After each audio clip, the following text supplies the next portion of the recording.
Hello everyone, मैं Anuj Kumar welcome करता हूं आप सभी का A1 बायोलॉजी में।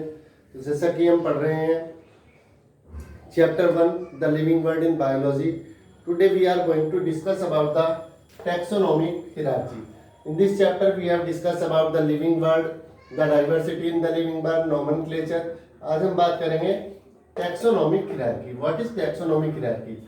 तो टैक्सोनॉमिक वर्ड आया है टैक्सोनॉमी से। I have already told you that taxonomy is the branch of biology that deals with the classification of organism. जो किससे डील करती है? क्लासिफिकेशन से। और क्लासिफिकेशन क्या है?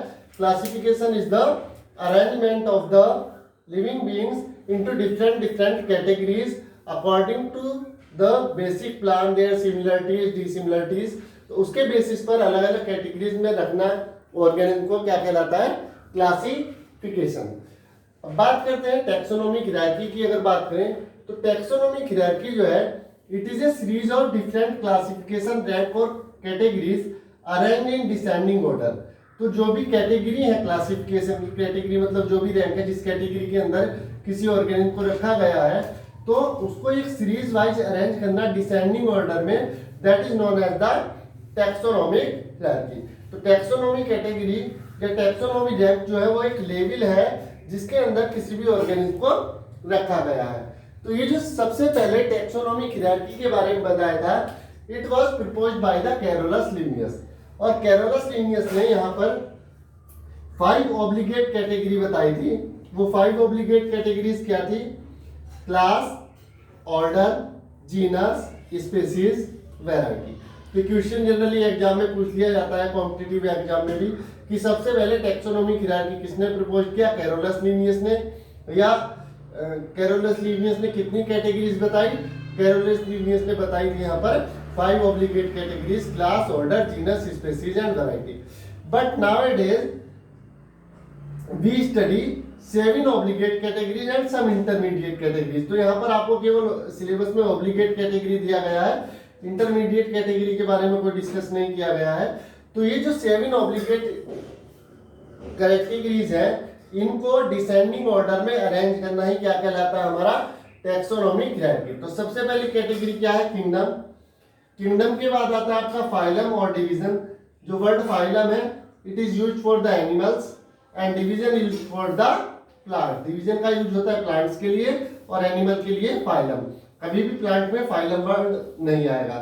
फाइलम के बाद class, then order, then family, then genus, then species. तो ये 7 कैटेगरीज हैं जिनके अकॉर्डिंग ऑर्गेनिज्म को अरेंज किया जाता है डिसेंडिंग ऑर्डर में। तो सबसे पहला किंगडम, फाइलम, क्लास, ऑर्डर और family, genus, species.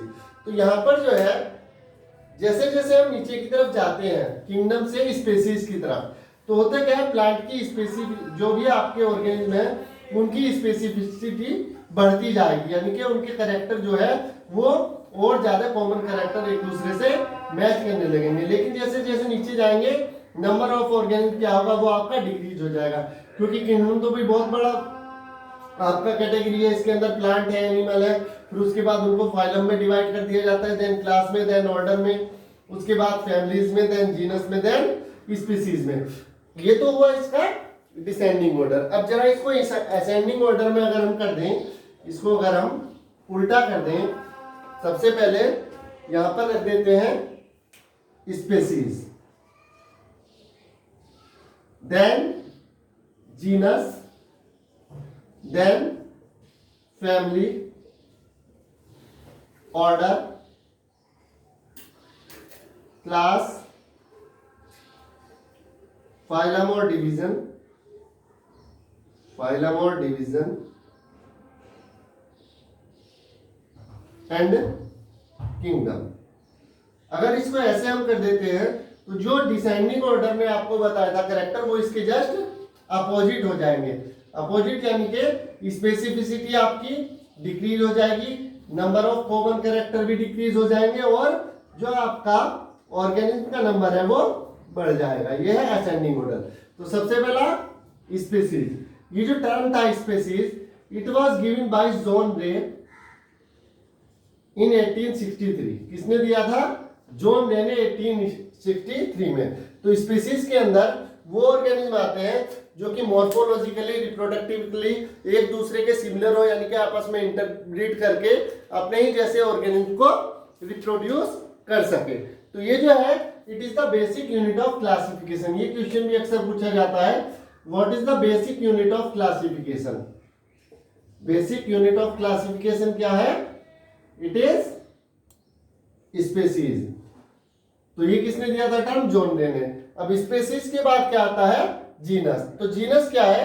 Genus is a group of related species. जो भी आपकी रिलेटेड स्पीसीज होंगी जो कि एक दूसरे से रिलेट करेंगी और जिनकी उत्पत्ति कॉमन एंसेस्टर से हुई होगी, उन सबको रख देंगे एक जीनस में। जीनस के बाद आपका आता है फैमिली। तो फैमिली जो है ये आपका जो इंडिविजुअल आपका है जीनस से रिलेट करते हैं उनको एक फैमिली में रख देंगे। जो फैमिली आपस में रिलेट करेंगी उसको किस में रख देंगे?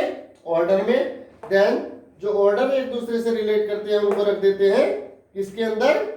क्लास के अंदर। तो क्लास जो है वो क्या है? क्लास जो है आपकी कैटेगरी है which is made up of one और मोर रिलेटेड ऑर्डर। जो स्पेसीज है जो आपस में स्पेसीज रिलेट करेंगी कॉमन एंसेस्टर से आएंगे उनको जीनस में, और जो आपके इंडिविजुअल जेनर से रिलेट करेंगे जीनस से रिलेट करेंगे वो फैमिली में। फैमिली के बाद वो किस में आ जाएंगे? ऑर्डर में। जो कि रिलेटेड फैमिलीज होंगी, वन और मोर रिलेटेड फैमिलीज जिनके करेक्टर एक जैसे होंगे वो ऑर्डर में, और जिन ऑर्डर्स के करेक्टर आपके मैच करेंगे वो आपका किस में आ जाएगा? क्लास में। क्लास के बाद फाइलम, और या प्लांट के लिए हम यूज करते हैं डिवीजन, और डिवीजन के बाद आपका आ जाता है किंगडम। तो it is all about the taxonomic hierarchy. I hope आपको समझ में आया होगा।